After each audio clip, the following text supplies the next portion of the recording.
You ask Tiger to solve. This deals with linear equations with one unknown. The final result is x equals 3/2. Let's solve it step by step. Simplify the expression. Expand the parentheses. Simplify the arithmetic. Group all constants on the right side of the equation. Subtract 3 from both sides. Simplify the arithmetic.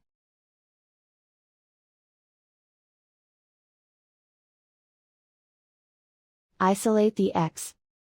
Divide both sides by 6. Simplify the fraction. Find the greatest common factor of the numerator and denominator. Factor out and cancel the greatest common factor. And so the final result is x equals 3/2.